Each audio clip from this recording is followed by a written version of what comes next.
Hmm. Hi, welcome everyone. Thanks for bringing prompts, and I see people are joining now. Maybe let's take a minute just to check our audio. If anybody can hear me, is anybody? I can hear you. Okay, great. Joshua? I can hear you. Okay, yeah. Great. Tony? Good. You're good. Great. George, can you hear and see?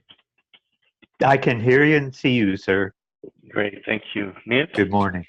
Hi, yeah, can hear you. Great. I don't. Hey.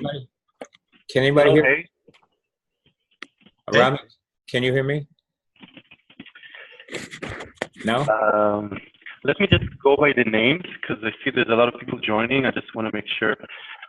What I'll do is I'm going to mute people that we've checked with already. So this will be a good indicator. And we're just, as people coming in, we're just doing some tech checks now, and in a minute or so. Adrian, hi, can you hear and see us? Yes, I can hear you, Rami. Good Great, to see you. thank you. Yep. Hi, Nem, can you hear and see us? Hi, Dami. Yes. Yeah, I can hear you well. Excellent, great. Hey, hello? Hi, that's me. Hi, good. Thanks for joining. And I'm seeing Bill joining through audio. Bill, can you hear us? I hear you, but I don't think that you can see me. That is correct. Actually, we have two Bills. So is this Bill Schubert? Yeah. Okay, great. So let me see if we can start your video. And there's another Bill, Bill Robb.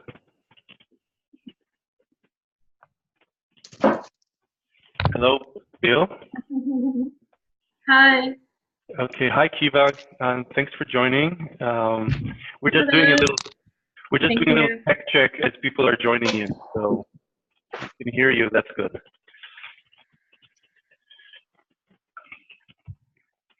Okay. Oh, there I am. So now we can see you, Bill. Thank you. Okay, great.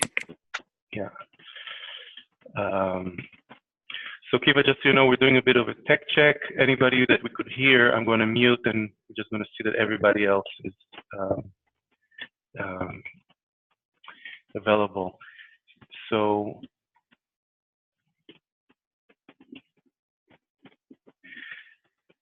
Bill Robb, hello, can you hear us? Yeah, I can hear you. Are you good? Okay, great. If you'd like to turn on your video, that's fine. If you want to stay without video, that's completely fine too.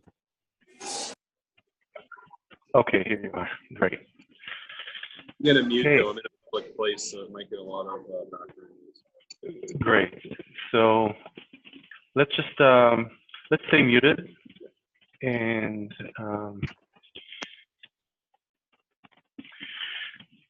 so thanks again for everybody for being prompt and weathering through the little tech check. Let's just take a moment of silence to just settle and connect with your body.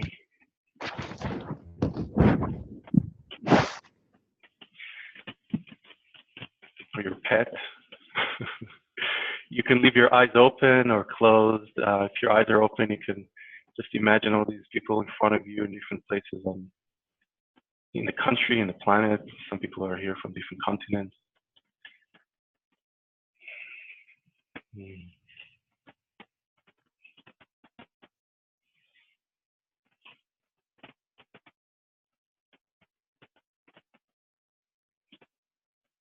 We're just taking a moment to land in our bodies, in our senses, quality of the air that we breathe.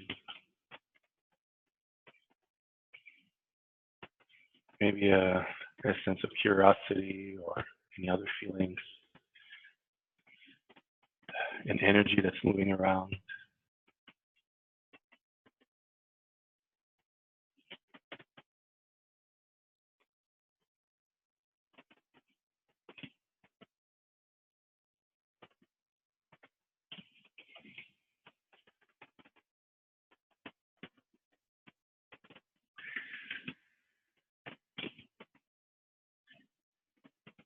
maybe bring forth a bit of gratitude to all those who allowed you to be here and take an hour of your time and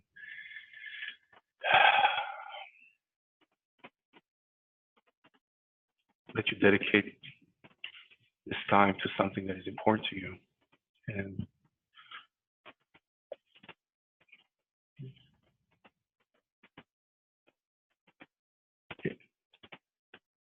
maybe hold that in what that is important to you. Maybe you don't even know what it is. Maybe you're very clear, but just that sense of calling that you're responding to by being here.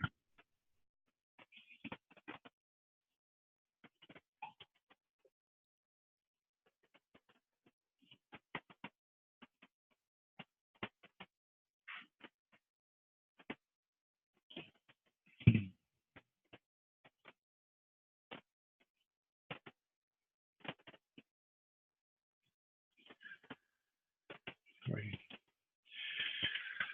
So let's open our eyes and land back in this circle. Thank you everyone for joining.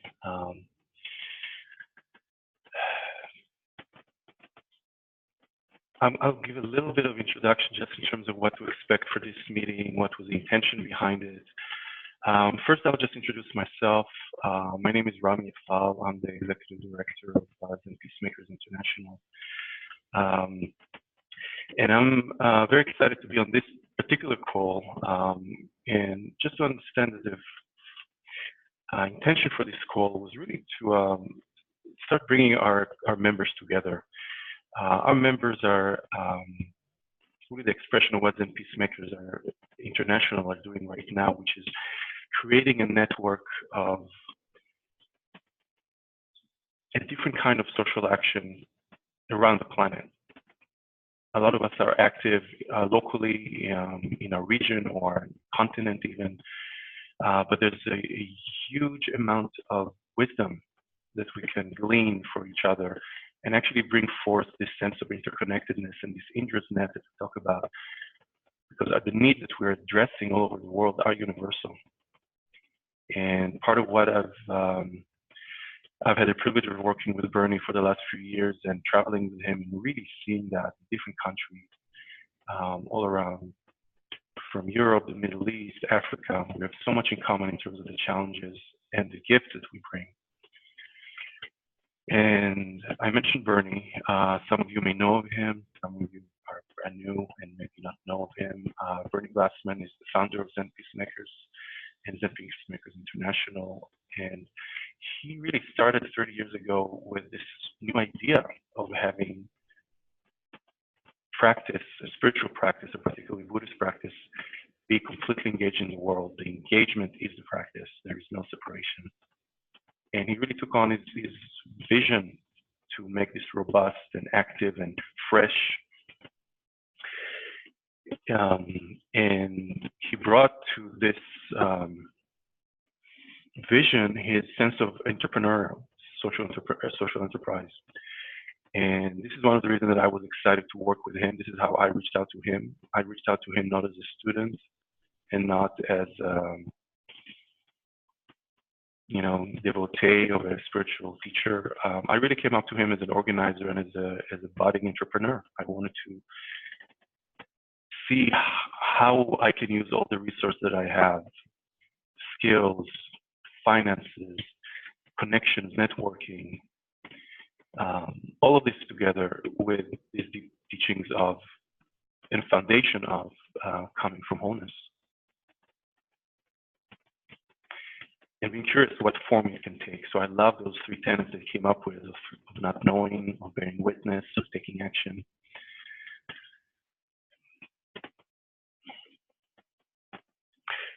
And the idea behind these particular meetings is when we start to see that we have all these different groups around us among the membership, and some of them are interested in particular subjects, whether it's homelessness or Black Lives Matter or refugees.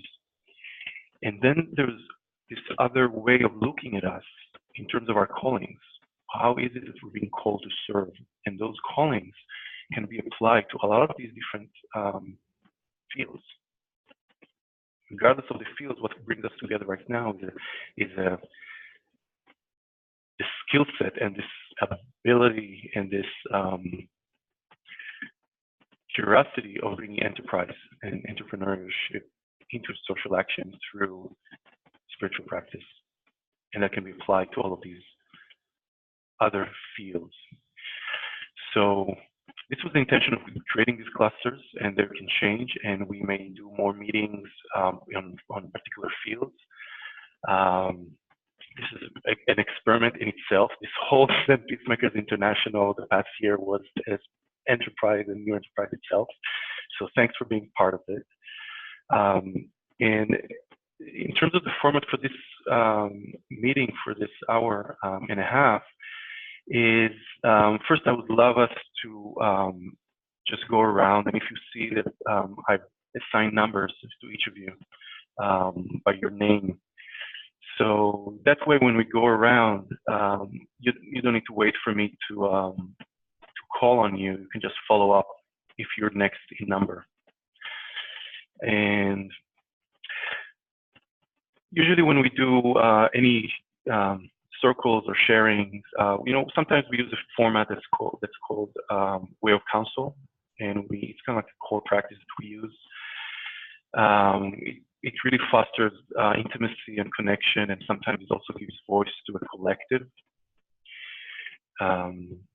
I'll just name a few guidelines that are usually useful in bringing this forward. These are not rules, but they facilitate that intimacy. Just speaking from the heart, personal experience, listening from the heart. So when you listen, you're really present and you listen to the other person who's speaking. And also listening to the heart. So if somebody's speaking, also try to really glean from that. What is important there from what they're saying? Being present not necessarily means only the sounds, but also to the heart of what's being said. And spontaneity is really wonderful because we're really coming from not knowing. We don't know what we're going to say. We don't know what our friends here are going to say. And it's a practice of immediacy, of trusting ourselves that when we speak, we have the whole capacity of what the moment will speak through us. So there's no need to rehearse. We're recording this meeting, and thanks for agreeing on being on this meeting and being recorded for the benefit of others who couldn't come. Several people had to cancel at the last moment. Just so you know, we had about 20 registrations for this. So this is by far the largest cluster meeting we've had. Thank you. And the other guideline is just in terms of seeing the amount of people we have. So we have 11 people, which is great, and acknowledging the time that we have, which is about 75 more minutes. So being lean, meaning that when it's time for you to speak, we say drop to essence. And it's good to even take a moment of silence to just check in what that essence is, and then speak of it. And just acknowledging that there's other people, and we want to make sure that other people have time. And also, we will do several rounds. If more things come up, we can also return to them. So that's in a nutshell, and I've spoken a lot.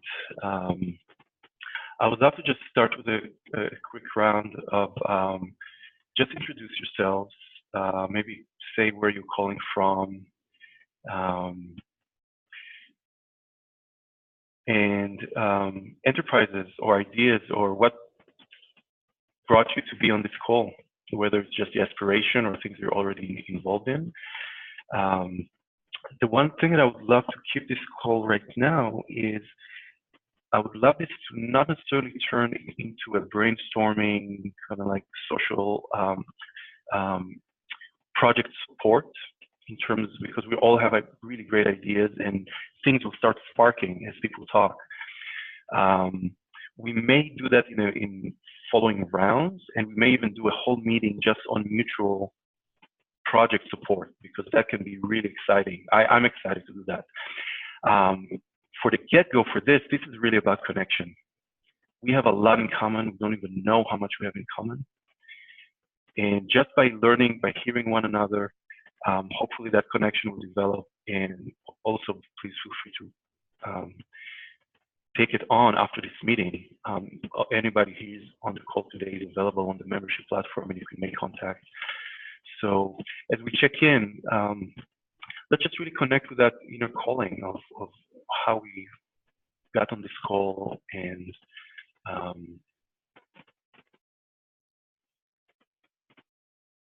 so let's start. And Adrian, I see you're number 1, so maybe you start.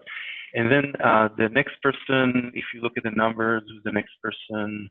We have a 2, Bill. Bill is number 2. So we can just keep going, and I'll mute and unmute you. Great. So let's just begin. Thanks, Adrian. All right. Yeah, thanks, Rami. Actually, we've been in contact for a while via email, so it's nice now to get to look and hear you. So good that you mentioned that spontaneity is welcome, because I didn't have a plan about this meeting, to be honest. It was just something I found interesting, and I thought I'd check it out. So my name is Adrian. I'm Spanish, and I'm calling from Malaga in the south of Spain. But I'm actually just arrived, because I've been living for a long time in Switzerland. So that's where I got to meet the Sangha of Barbara and Roland Beckmüller in Bern. And they have been studying with Bernie for a long time. I never got to meet Bernie personally, but I and my wife have been involved with the Sangha for 4 or 5 years, training meditation regularly, sometimes doing Kreisgespräch, that's the German word. I think that's what you call counsel. I think this round of speaking from the heart. And okay, my background is in IT. So I am a PhD in computer science, and I've changed a number of times, but always around computers. And the last bit of my professional expertise is in mobile apps, making apps for mobile devices. But I also have like a side project, which is teaching Qigong and Tai Chi, these Chinese arts of healing and cultivation. One of the things I started doing in Switzerland, and I left when I came here, was supporting refugees. So there was a tremendous program there called Power Coders. I suggest you check it out, powercoders.org. And it's an academy that teaches refugees how to code. So there are refugees in Switzerland. I mean, there are refugees everywhere, but in this case in Switzerland, and they teach them how to code so that they can get a job. And I think that's very smart, because also coding is one of the areas where you probably don't need a full command of the local language. The local language is German in Bern, and it's a hard language for mostly everybody, including refugees. And that's a way of getting them a chance to work in the Swiss job market, to integrate in the Swiss society by getting a job and get out of social welfare. My role in this program was to coach a refugee. In this case, the one I was coaching was from Sri Lanka, a young man, 24 years old. And it was a very fulfilling experience for me.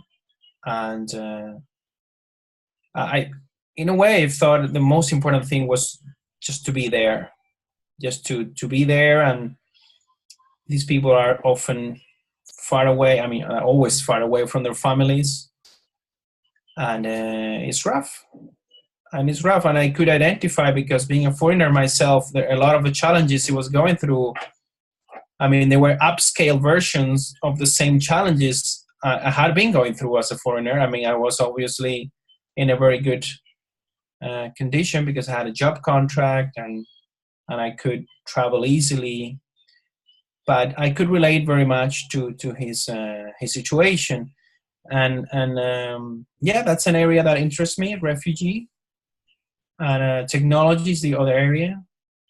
And in terms of projects, I don't have any. Okay, regarding the Tai Chi again, I have a little group here where I'm living right now in Malaga, and there's also community support that I want to do there.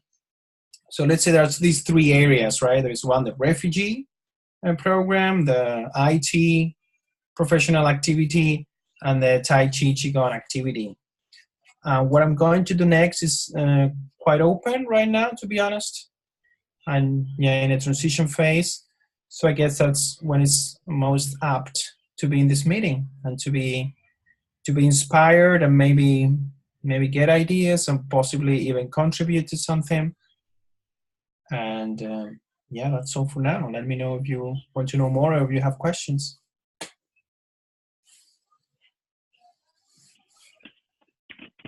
Thank you, Adrian. Okay, I see you just turned me on. Hi, Rami. Can you see me? Can you hear me? Yeah? That's... Oh, in other words, when I'm speaking, I can't hear you. Of course, okay. My name is Bill. Where do I start? I think I probably started sitting with Bernie when I was in my early 30s, and that was a good 40 years ago. It's been it's been on and off, and I've moved around and left New York and come back to New York. But I followed Bernie when he started the bakery here in New York, and I don't know if everybody's familiar with the bakery, but when Bernie first came to New York, he was had somehow, as you know, Bernie does his magic, was living in $1 million mansion in a very, very good neighborhood in New York City, overlooking the Hudson River, and with very patrician lawyers and what have you, surrounding neighbors, wealthy. And at a certain point, Bernie decided that that he wanted to do social action. So just a couple of miles north, he moved the entire organization and started a little bakery. And everybody at the Zen organization was pitching in and helping bake stuff. Leapfrogging ahead, Bernie started, said, okay, I want to build a much, much bigger bakery, because the bakery we had was kind of on the first floor of a little industrial building. So $6 or $7 million later, Bernie does the impossible, and that bakery is now functioning today with hundreds of employees. And as is typical of Bernie's style, the motto of the bakery is, we don't hire people to make brownies, we make brownies to hire people. And I like that. I like that philosophy. So, and Bernie's gone, and the bakery is doing very well. Where do I start? I still sit with an organization in Yonkers, Hudson River Zen Center, which happens to be in a former convent, which Bernie purchased and started an AIDS hospice, huge building, and his Grayston organization is still headquartered there. So I, in a sense, I'm still sitting with Bernie. I love entrepreneurial activity because of all the things that I can imagine. I mean, I think I'm like most people in that I love to feed birds, I love to feed squirrels, and I can't resist giving people when people need something. And I just think that the nicest thing that anyone could do for anyone is to give them the opportunity to make a living and create stability for their families, raise their children. To me, this is the greatest gift. But I'm also somehow have a lot of affinity for entrepreneurial activity because I grew up in New York and my mother was very hard. So one of the ways to get out of the house was to go carry bags at the local A&P. So I started maybe at the age of 10 or 11 or 12. And my mother died recently. And one of the things that she asked me before she died was, how come you never asked me for money? So I always had my own money, and I was always very proud that I was able to make my own money on a Saturday for lunches or what have you. So, I mean, I love the concept, and I love the idea of making your own living. I've had small businesses, very small, and I started making a little spectacular little lamp, like a Christmas lamp when I was in college, and I would go from bar to bar, and I would sell them. Made a little money that way, but anyway, fast forward about 40 years ago, my family, we moved to Florida, and I got a job as a real estate appraiser, apropos of nothing, and just sounded interesting, and I needed the job. I appraised real estate for about 10 years, different companies, came back to New York, started my own. So here I am sitting at a desk that I actually went out and I bought file cabinets and put hollow core doors on the file cabinets, and that's the desk that I'm sitting on now, the one that I put here 30 years ago. And my company is 30 years old, and I'm getting ready to retire.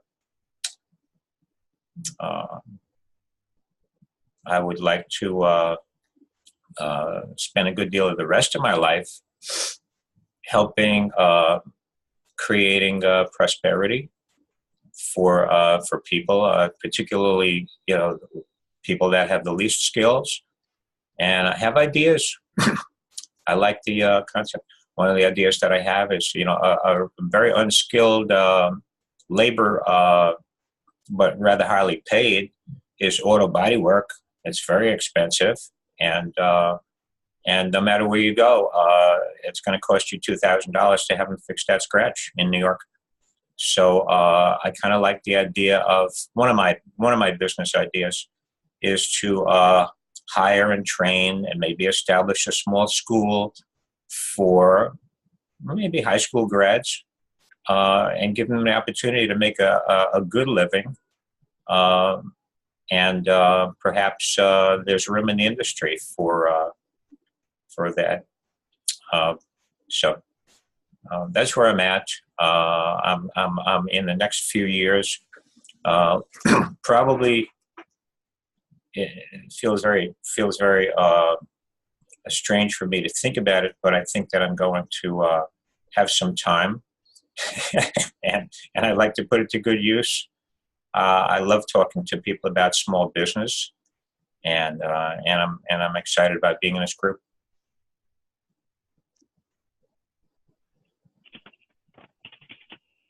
Great, thanks, Phil.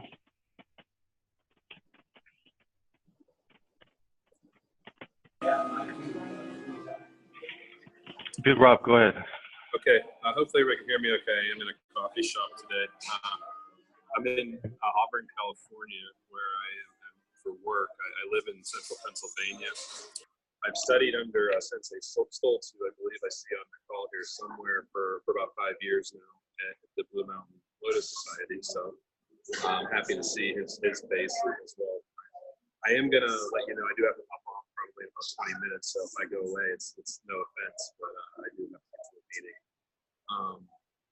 I was really curious when I saw the invite. I jumped on just kind of with that spirit of not knowing, hoping to learn and see what's going on around here.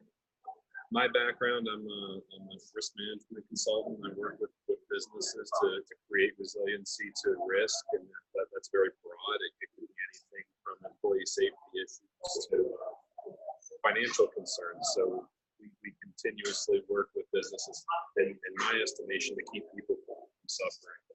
And if we can keep businesses in business, then they're not going to have to lay people off. If we from injuring their employees. They're not going to go home hurt or in worse shape than they came. So I believe there's a great reach, and I have a great reach across the country with clients where I impact.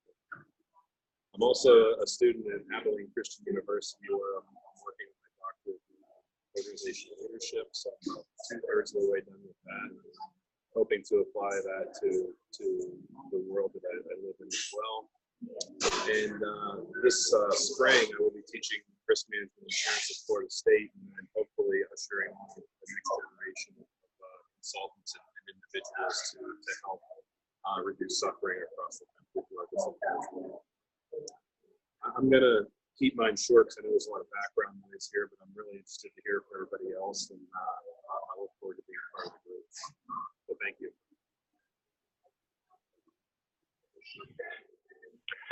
Thanks, Bill.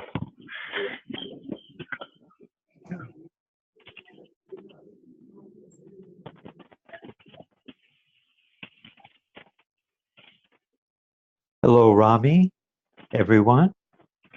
Ladies and gentlemen, my name is George Gallagher, and I'm calling in from Phoenix, Arizona today with my kitty cat, Sandy. She's big emotional support. And perhaps vegetarian by nature.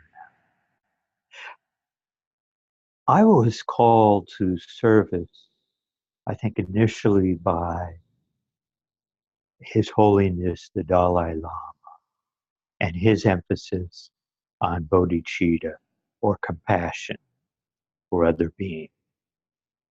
And then when I retired from clinical chemistry, where I made instruments to measure blood, since then I've been studying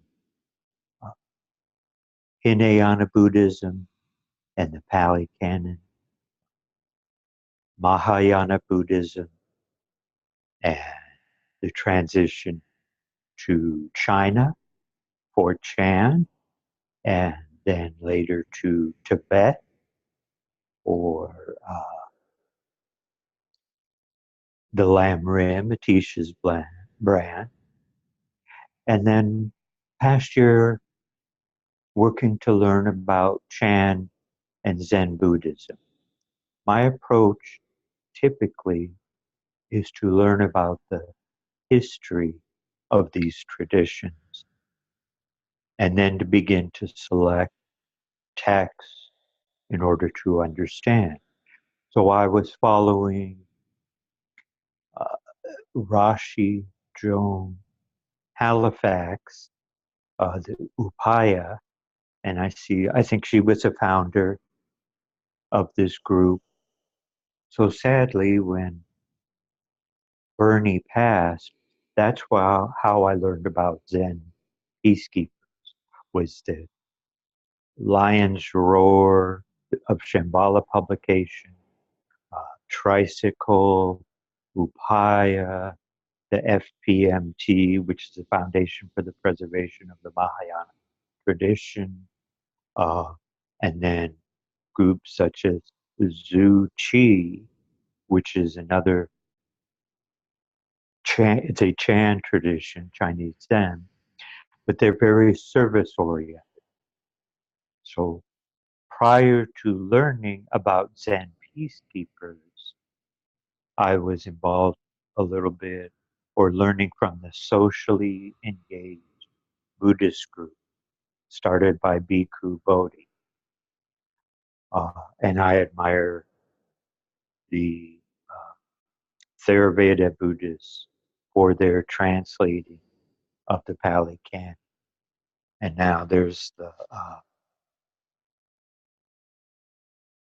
with Chan, there's a gentleman, excuse me, who promoted this movement, and he's very much about bodhicitta in daily life. So he saw a link with the Tibetan Buddhism.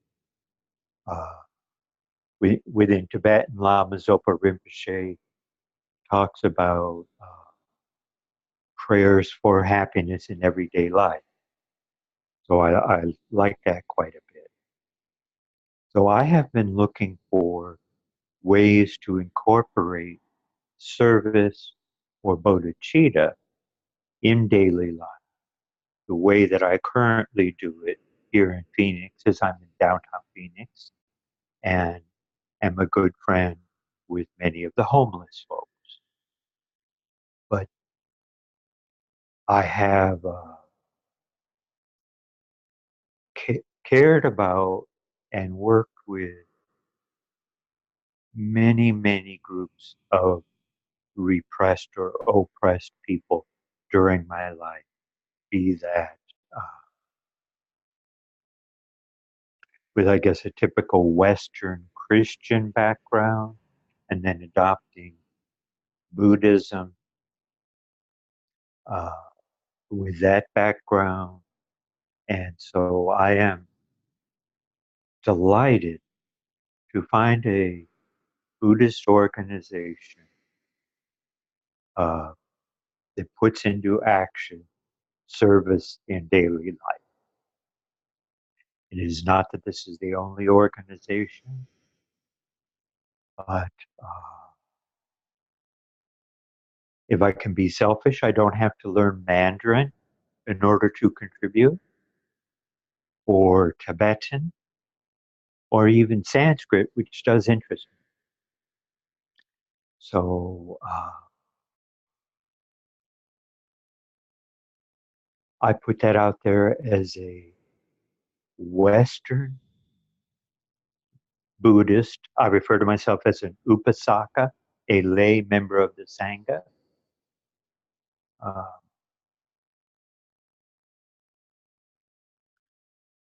Who is not detracted by gimmicks or draws from Buddhist groups that are not genuine. I'm just going to have to say that that is a judgment that I made, but it's relevant in today's issue of Lion's Roar. There's a gentleman who's written a book on how Western Buddhism is false. And I disagree with that. I would like to say that perhaps in closing, the wisdom that I bring to you today and to other folks is based on what Buddha said. That I still follow that rule that if I'm going to make a point, we should be able to go back to what Buddha said. At the same time, I'm not ignorant of the Chan and Zen. And of course, here, Bernie Glassman and his wife, when they developed the Three Tenets. And so I really look forward to being a socially engaged Upasaka, interconnected with all of you. Thank you for the welcome. Namaste.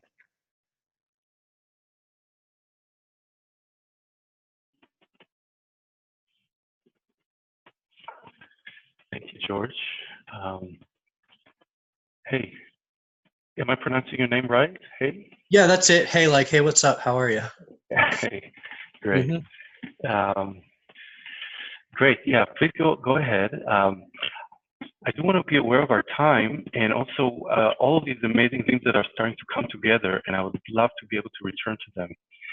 So I would love maybe for this round, let's keep it to your name, where you're from, and in a couple of sentences, just what was the calling that brought you here? And if we can really stay with just our personal experience and what is it that makes us alive, particularly for this purpose, for the social action, the social enterprise, Three Tenets. So these are not your original questions that you just said, so now I'm typing them up real quick so I can respond to them. But maybe I can just do the other ones in under 30 seconds because that was my first plan. So I'm Hay, we've established that. I'm from New York. I'm currently living in North Carolina. Currently the founder, and I probably will always be the founder of Social Marketing Strategy. We're a marketing and web development firm that specializes in nonprofits, but we also consult with small businesses that are working for the greater good. I'm currently founding the Social Enterprising Association, and we're going to be kind of doing what my current business does and taking people off the streets or people that need help and teaching them web design or marketing and kind of pushing them in that direction. But the nonprofit will be a little bigger. We'll have other social enterprises together, hopefully offering training and work. I found Zen Peacemakers and Bernie Glassman through Venerable Panyawati. She was ordained by Bernie Glassman. And she does a lot of bearing witness as well. She really appreciates that. I really appreciate that. And I was on the mailing list, so I got the email to join this. So I guess that's it, but I hope everyone, we can get our contact info at the end so that maybe we can collaborate or just keep in contact or just, know somebody that does good work in the world.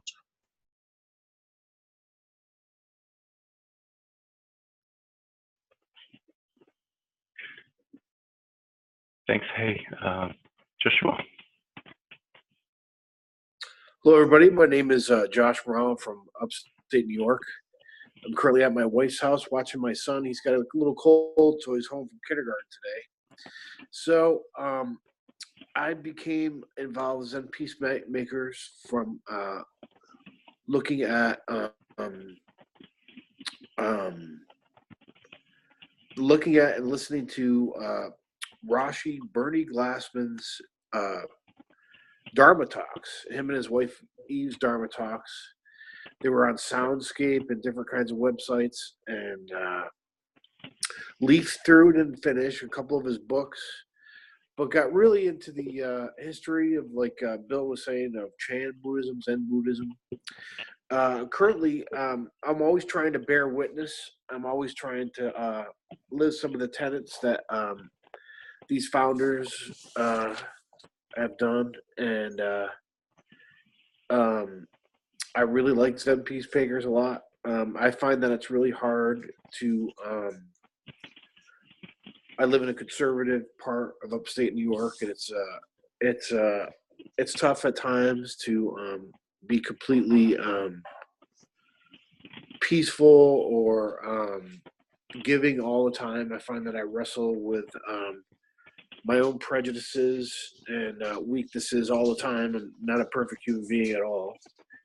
And but I really like this organization, and it's just great. I'm looking to start a interfaith mindfulness prayer group in a local church, and I'd like to meet once every Friday. So I got to find a training hall or a church to do this. I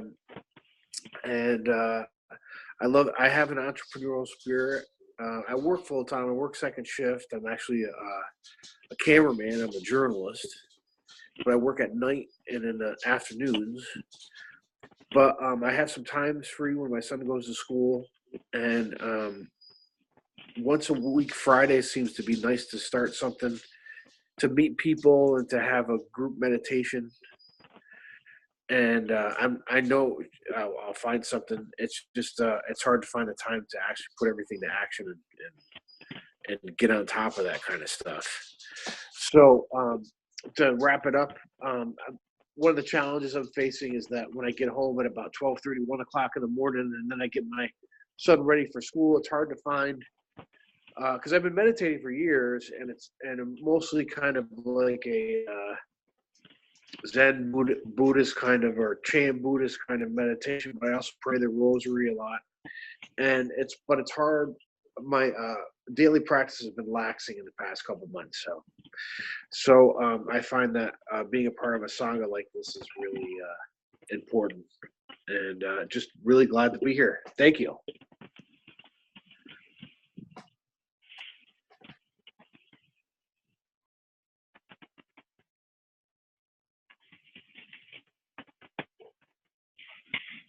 Kiva, go ahead.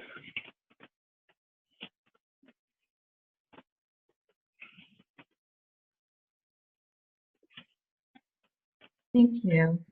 Yeah.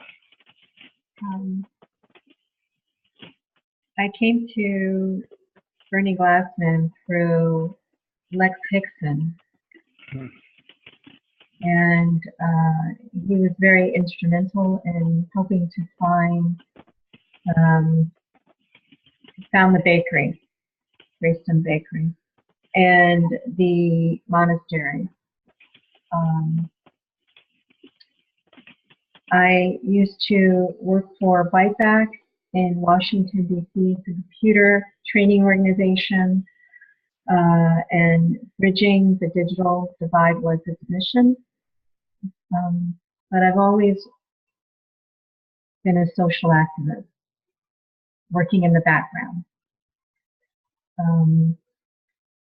I moved to Morristown, New Jersey to be a caregiver, and bore witness to medical rationing and became interested in medical ethics. Because of the nature of my work, I was really never able to introduce myself to the NC Bowl symbol, Zindo in Morristown, New Jersey. However, after my grandmother, who was a spiritual force to be reckoned with, passed away the day after, I found my way there to the MC Bowl Zindo and Bernie Glassman, something I've been longing to do because of his ordination of Lex Hickson. And now I'm there with Sensei Ray and Sensei Michelle, in searching for a way to address my concerns with inclusion. Those who are not well taken care of in terms of their stake in healthcare, patients who are not well taken care of. Excuse me, it's really kind of hard to express this in a way that doesn't sound conspiracy theorist, but many of my ideas are based on the fact that there are people connecting the dots between medical rationing and eugenics that found its way into the way Nazis treated Jews in the Holocaust. At one point, I believe it was like 65% of the SS were medical professionals. And there are people in Boston at a Holocaust Center connected with Boston University, and to and other professors and people who are forming medical ethicists companies to examine this issue, and in some way I'd like to be involved.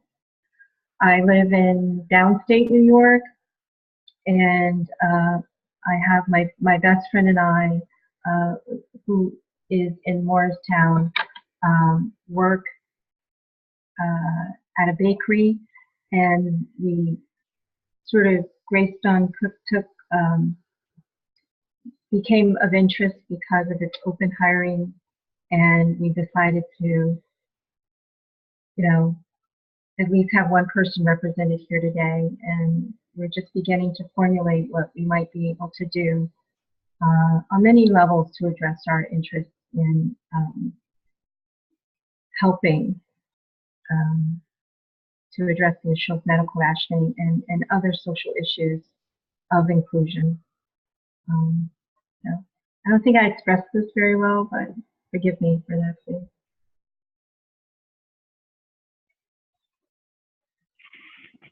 Wonderful. Thank you so much, Eva. Hi, name. Please. I am Nem. I'm calling from Los Angeles.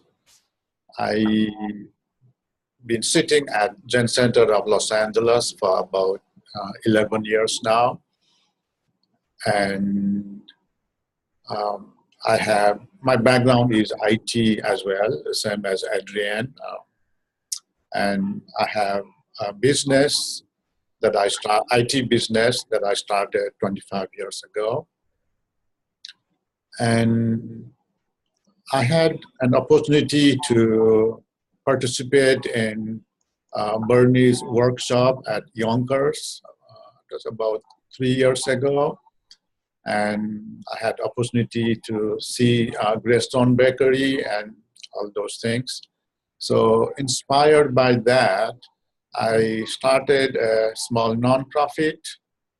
And so my main objectives are to help people start small business, micro business, especially in, right now I'm involved in projects like Nepal, Bangladesh, and maybe in Vietnam. So my purpose is to help them start their business so they don't have to migrate to other countries. They can stay with their family in their own village, and they can contribute to their community's economy. And my interest with this Zen Peacemaker is I'm really interested in utilizing or using Three Tenets as well as the 5 Buddha energies in business in particular. So I like to share with you, exchange on how 3 tenets of 5 Buddha energies are used. Thank you, Rami.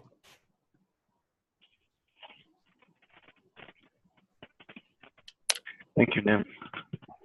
Neve, go ahead. Thanks. Hi, Rami. Hi, everyone.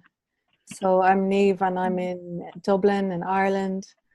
And I was drawn to be on this call because in the last few years I've felt this desire to contribute in terms of social engagement. And I'm very curious and sort of inspired by how a practice like a meditation practice can go hand in hand with social engagement.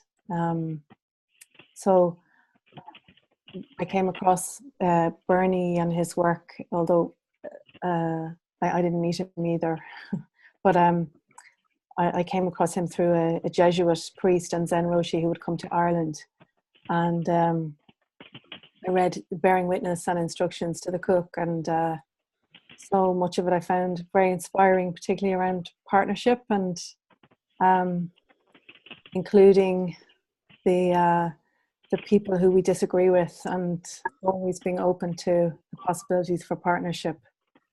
I just find it really so positive with so much that's going on, the possibilities of that. So my background for years was in documentary production, and then my daughter came along and put an end to that, which was a whole new chapter. I trained as a mindfulness teacher, and I offer MBSR and other mindfulness courses. But I'm interested in offering something around civic engagement, which is mindfulness based. And I'm sort of working on some ideas around that to offer, hopefully this year. And I'm putting on a Bearing Witness Day retreat, bearing witness to violence against women and girls, this January the 6th. It's going to be pretty small, which is fine by me. And I'm looking forward to seeing how people receive those the practices such as council circle and ceremony. And yeah, I'm looking forward to it, while also being a little bit nervous about showing up as a facilitator of it. But you know, mostly it's very positive for me, I think. So really happy to be with you all and explore together. Thanks.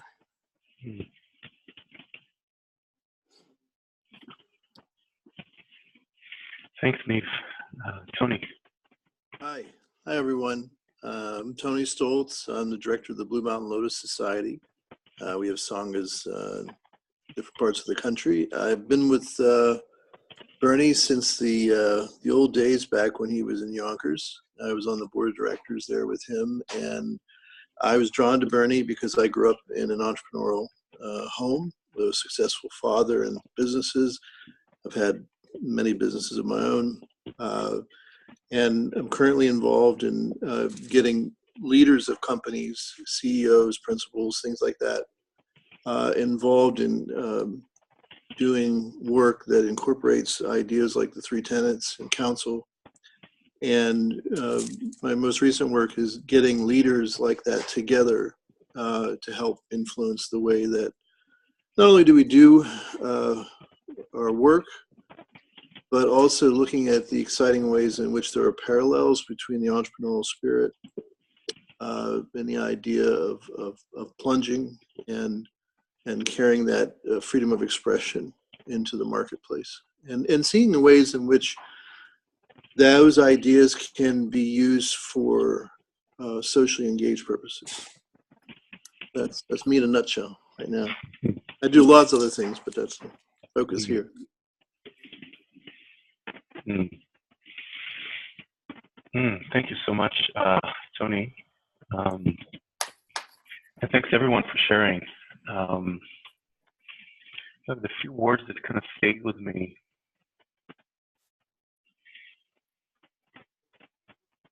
I thought they were interesting.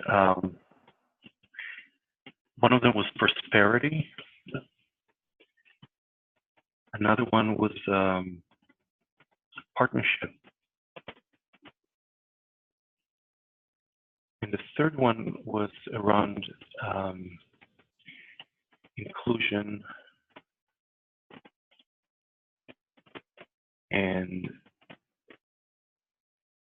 there was another word that came out, I think, that Tony just mentioned, something about the inclusion and the partnership.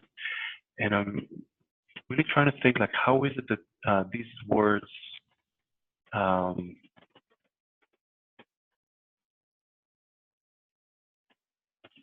they invoked in me excitement.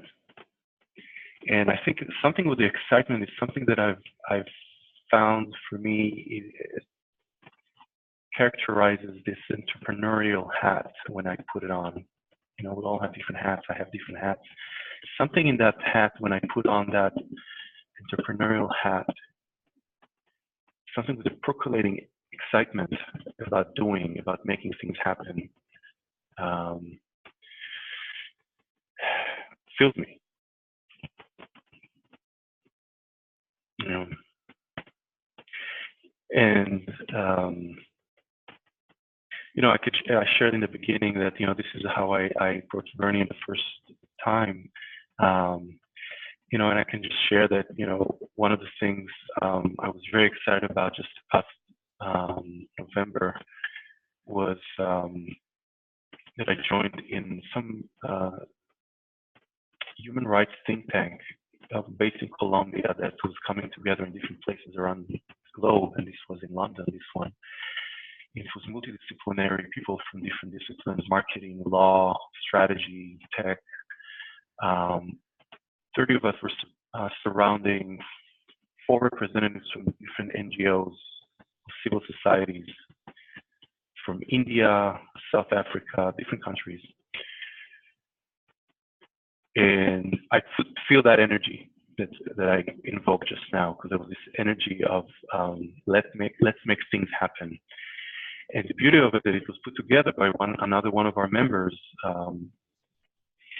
who is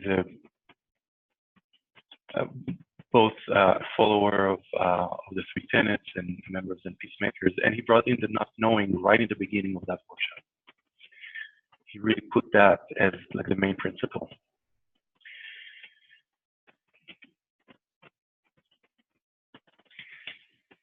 And I really find how these 3 tenets are so applicable to this work. And you know, Bernie was talking about the cooking, the meal, right?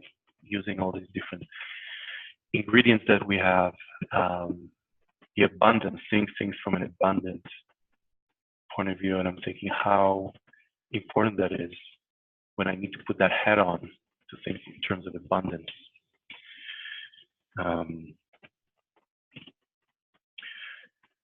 So this is me speaking not as the idea of ZPI, but more of a personal perspective of why was I excited for this particular meeting? And it has that energy, it has that excitement, it has this curiosity. And I was really excited to meeting other people like you who are having the same interest. And another thing that is really exciting to me to see is, you know, this is a very mixed group, just people who joined today. You know, we have people like Tony and Bill who've been following Bernie for a long, long time. And, you know, people that I actually met Nam in one of Bernie's meetings, workshops in Yonkers 4 years ago. And, you know, I just met Joshua recently and Adrian online, and Neve. We just spent a week together in Auschwitz, and knowing that some of you have been there, and she may not know that yet, but so this is a little bit of how the community is starting to form and take shape. And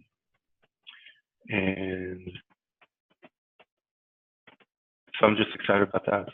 So for me, from my personal voice, I'm just really appreciating that. And I wonder, you know, we have about 25 more minutes.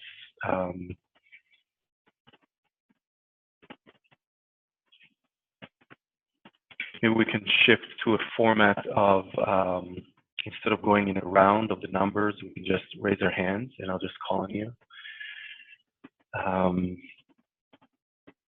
And I can think of different things we can speak about. First is just if that's something that you feel called to speak to this group about. So it's kind of open-ended. Another one that I was interested is what challenges you're finding in your entrepreneurial work. So what are the main things that you may want to hear other people's ideas or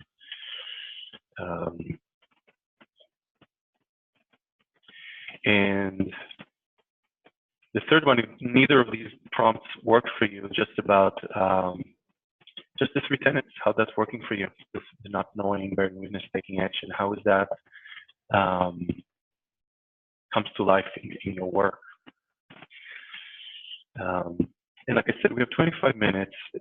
We will keep doing these meetings, and at the end, I will also speak about how the other forms we can continue the contact. So let's not feel limited by the time. There's an abundance of time, right? Let's just continue for now. And so if you're interested, I see George raised your hand. So George, go ahead. And I just acknowledge, because we have 25 minutes and we'd love to hear from everybody who would like to speak. Let's really invoke the leanness guideline, which again, it doesn't mean to be short and it doesn't mean to cut yourself off.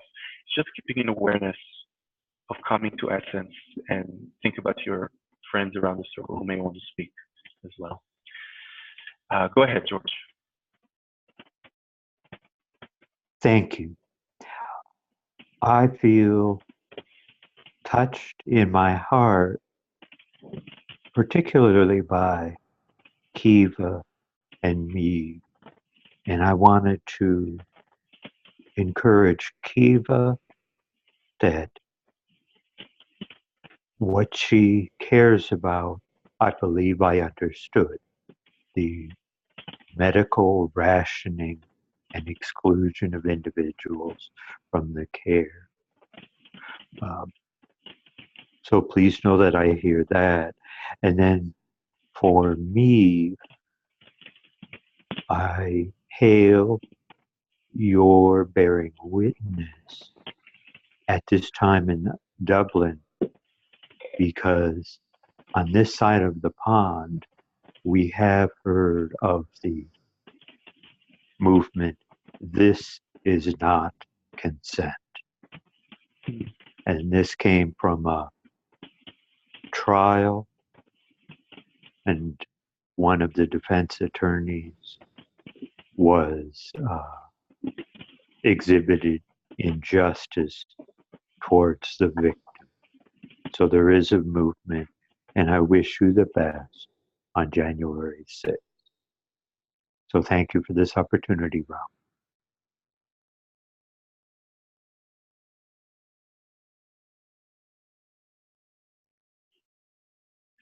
Hey. Hey, so if I heard your questions correctly, it was something I feel called to and challenges in my entrepreneurial work. That's correct? Yeah. Oh, so I'm very called to the idea of self-determination and helping people realize that they are fully in control of their lives, and that's not to minimize that there are not equitable circumstances. That's to say that I want to help people be in touch with the same resources that I've found on my own. So I started this business while I was homeless. I was homeless for 4 years. And then just one day I needed some money. Somebody was like, "Hey, I need a website." And I was like, "Hey, I'm desperate enough to learn web design in a couple hours."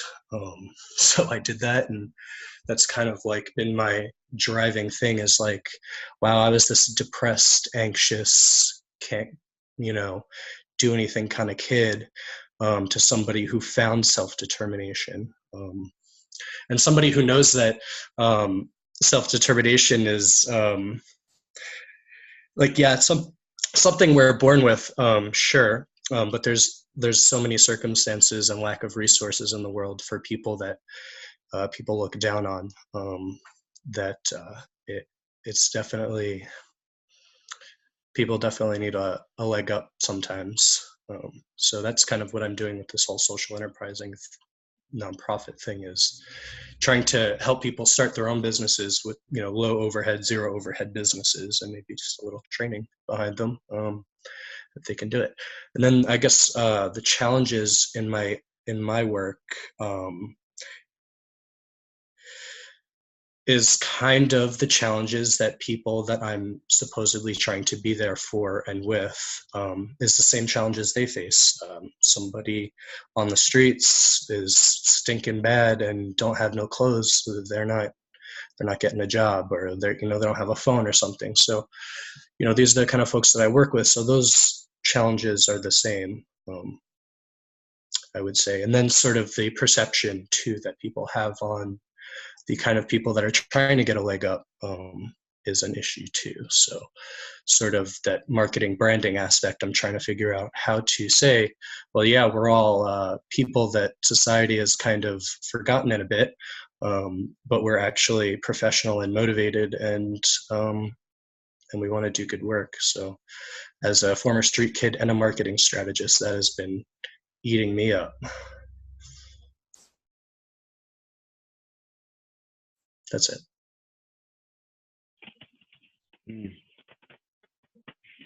Thank you, Hey.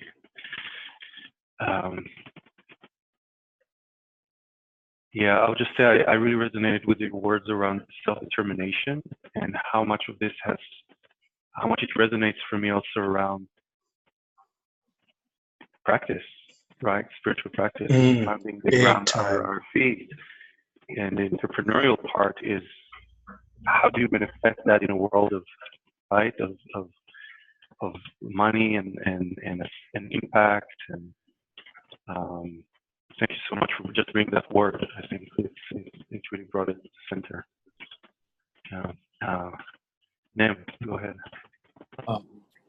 Yeah, I feel very excited that we are all kind of like-minded, all 11 of us, and especially in the sense that we all have something to offer, whatever service we are offering.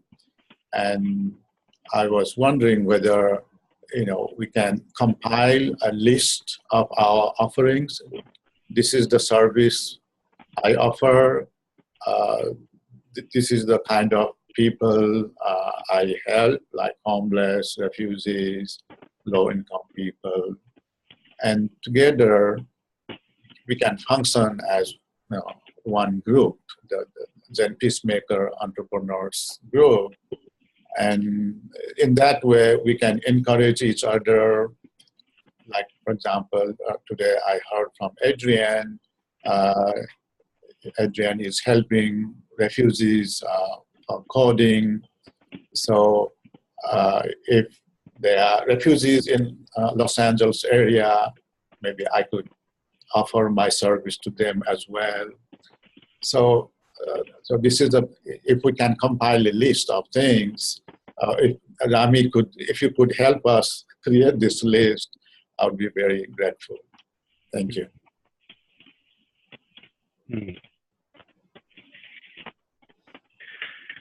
Yeah, thank you, Nem. I'll speak a little bit more about some of the notes that you pointed out towards the end. I see Joshua has a visitor. Hello? Yeah, hi. Sorry. This is my son just hanging out with us. It's nice to see all these faces. I guess I got a question about how to incorporate 3 tenets for what we're doing, especially not knowing. I'm a little naive to that fact, and it would be interesting to hear some of you guys, especially from Bill and Tony, about how you guys would incorporate 3 tenets and an outcome that you guys want to do, like an enterprising outcome. I now just listen. Thank you. Right. Thanks, Joshua. I'll open it up for a second. I saw raising your hand. Was this in relation to Joshua? Or I'm sorry, I got really excited at the question. I don't have to go. Other people haven't been heard. Yeah. So if somebody else wants to talk. So I'll tell you what I'd love to do. I'd love to hear Haig. I would love also to hear if Bill and Tony want to respond. We can do that. And also, if anybody else who hasn't spoken yet on the second round want to speak, please raise your hand first, and I'll call on you, and then I'll follow up. I guess that's to me.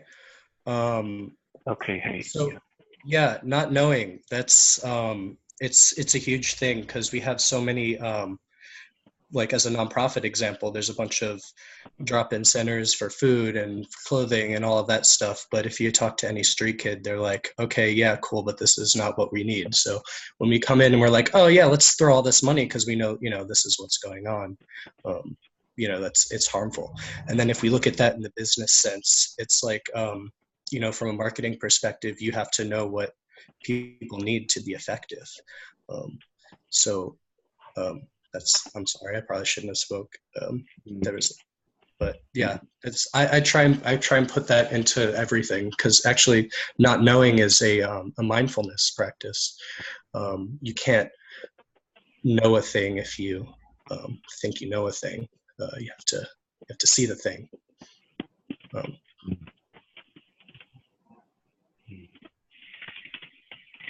Thank you. Hey, Tony, did I see your hand up?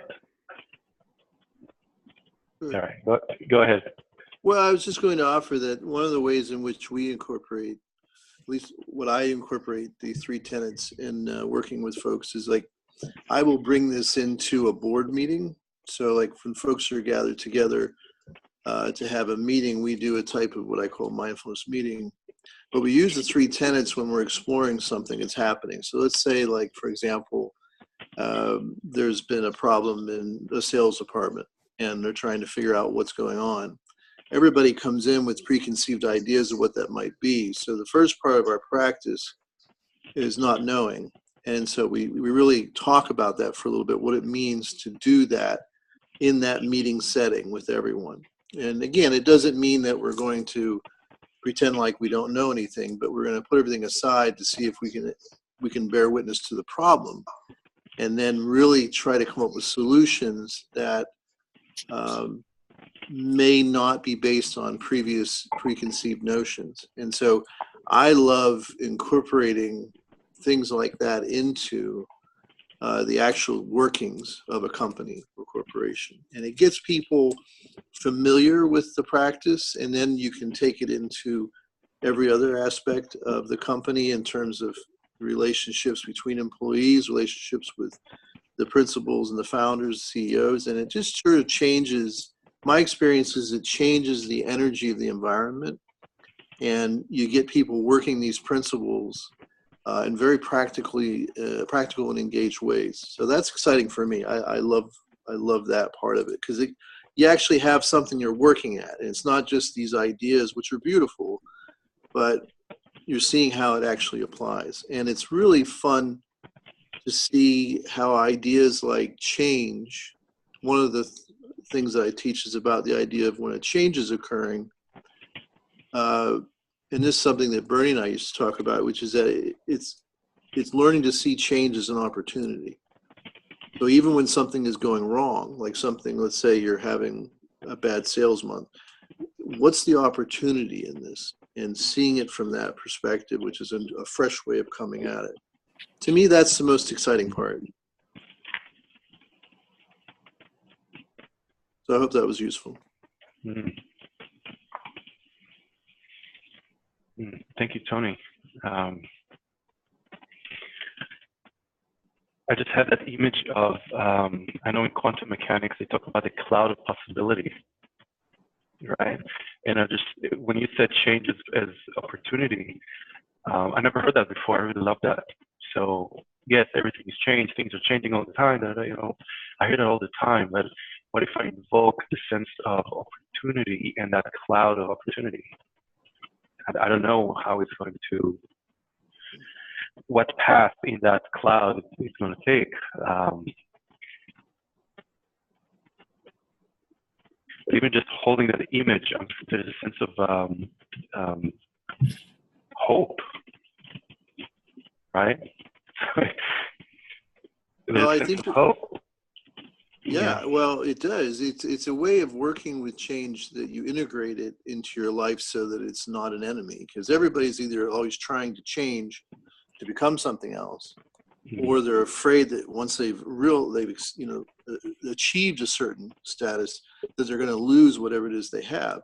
And so change, this approach was actually something Bernie taught about too, which was that the Chinese ideogram for change is made of two trigrams. One means crisis, and the other is opportunity. And so by really focusing on, even when things aren't, I'm experiencing changes I don't like, what's the opportunity to create something new?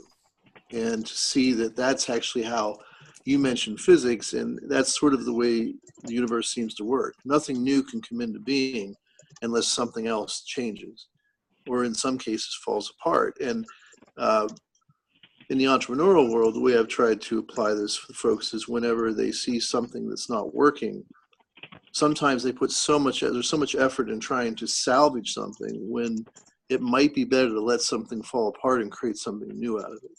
So it's a very powerful principle. Thank you, Tony. Sure. I need a moment to take all this in.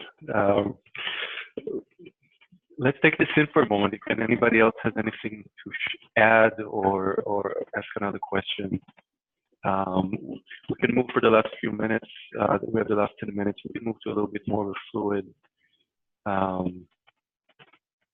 form. If you want to ask something or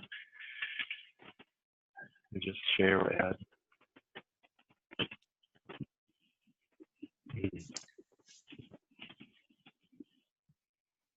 Bill. Oh, yeah. Well, I have to confess that I'm a little dumbfounded by everything. You know, there's been a lot of discussion about.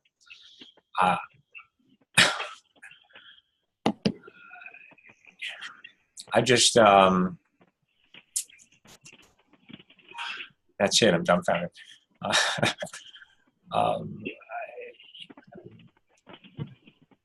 It actually takes guts of a certain sort, I think, to make something happen. And I don't know if there's any way to prepare for that. So, you know, you have to. The opportunity can be there, but if you have preconceived ideas about it, then you're not going to knock on the door. You have to be willing to knock on the door.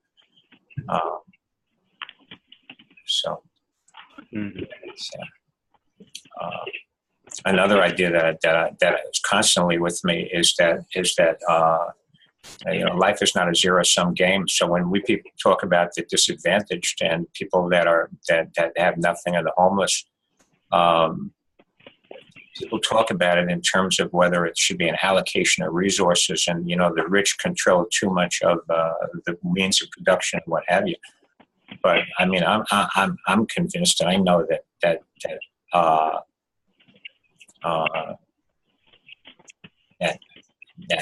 wealth is just grows on itself. Why does an anthill you know, grow to 9 feet tall when all there are is more ants? But and why does Las Vegas Las Vegas when it was just a patch of sand in the middle of the desert? So I mean, you know, why is the bakery, and it used to be an old you know, industrial site on the side of the river? Because it feels to me like there's no such thing as a limited amount of resources. I think the resources and the wealth is limitless, and it's just a question of our own creativity in terms of manifesting it.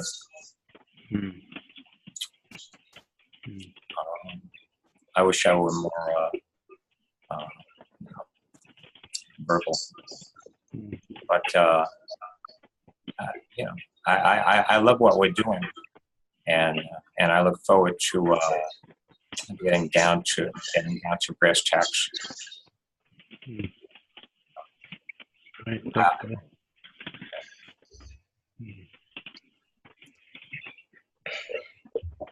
Did I see another hand just before Bill was speaking?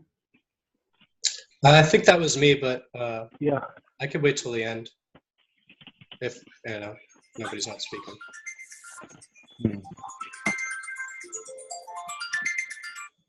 Or we could just jam. Let's have Kiva first. Yeah. Thank you. Yeah. Take hi. Hey, and then we'll have you. All right. Hi. Hey. Go ahead, Kiva. Yeah.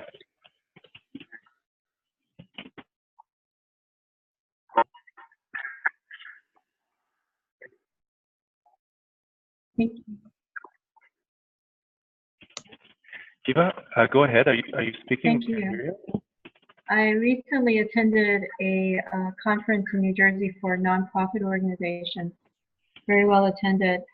And one of the breakout sessions was on emotional intelligence. Thank you. Can you hear me? Yeah. Thank you. Can you hear me? Yes. Yeah. Yes. Yes. Hello? Yes. Yes, emotional intelligence. Are you able to hear me? Yes, we can all hear you. Oh, great. Okay. I recently attended in New Jersey right. Okay. I think it's really important that, thank you. I think we have a lag. I think it's really important that we all individually take on that I know nothing mindset.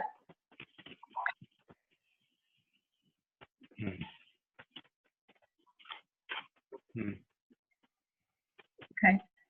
I'm not sure that I'm being heard clearly.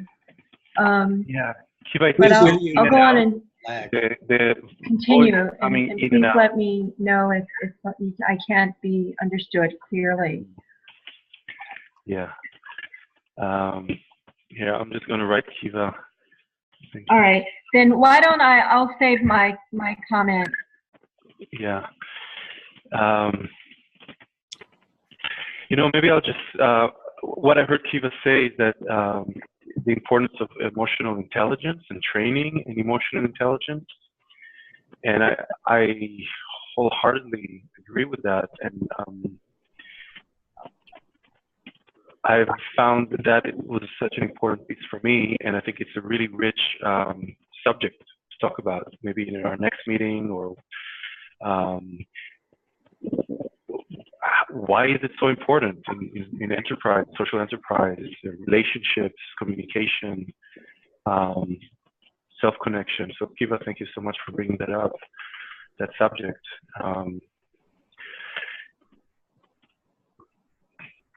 What I would love to just say, just a few words in closing. First of all, I really want to thank everyone. I thought this was very rich, and I think we touched both on fundamentals and principles, and really opened up a lot of interesting questions. I would love to pick up again. I plan to have more of these meetings, at least monthly, and it seems like also this has a lot of energy into it, so I look forward to more. Another thing that is already available is on our membership platform. We have the all members room, and please feel free to post there, whether it's on your work, your project, ideas, challenges, anything that we spoke about. We can put that. That is seen by all of the members, and right now we're just over 1,200 members. And what will happen is the more I see energy coalescing around a group, and it seems like there's an energy here, you know, we may develop that into a more coalesced group. And this is kind of like where it goes to what Nem was asking about, if there's a way for us to bring all of our resources together. So I would say yes, big yes. So first of all, if you feel inclined to share what you're doing, post that on the membership platform and show people what you're doing. And part of what I do is I collect all of this information, and I see where is it going to go.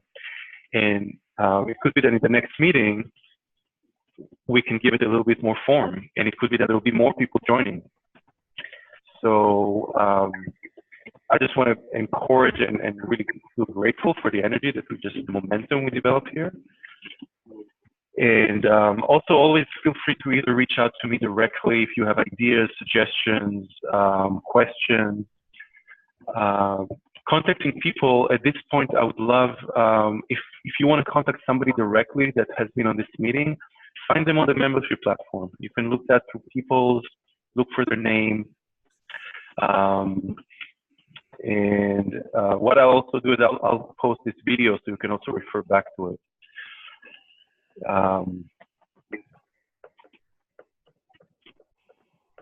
I'm really driven by you. So if anything you see how this can move forward, and Nem already had a few ideas, let me know, and I'll be happy to follow up on that. So it's 2:30. I want to be respectful of everybody's time. What I'm going to do is I'm just going to unmute everybody, and we can say goodbye together. And I just want to close by dedicating this work and this energy and this attention that we've put together for each other and for the world and for prosperity I think I would like to dedicate it to prosperity. Prosperity and inclusion. So thank you, everybody, and you're all unmuted to say goodbye. Thank you. Thanks, Thank you. everyone. Bye. Bye-bye. Thank you. Yeah. So is that the meeting's end? What is that, Hay? Was that the meeting's end? Because I got disconnected. I kind of lost you all. Yeah, so these are the 90 minutes, so I just want to as respect for time for everybody. Okay. Yeah. If anybody wants to take my email down, that would be, I can give it all to you. Great. You could put that on the chat, maybe. I couldn't find a chat.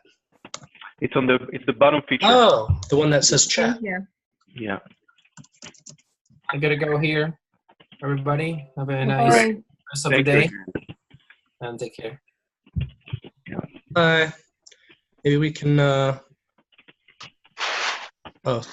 sorry, I'm Great. speaking half in Spanish. Oh. Okay, goodbye, everyone. Then, I guess. Bye-bye. Thanks for your email. Great. Bye. Thank you. Thanks, guys. Bye. Thanks, Rami. Thank you all very much. Yeah. Be well. So, is there a sort of on the Hive platform? Is there like a group feature Thank you. Group feature where?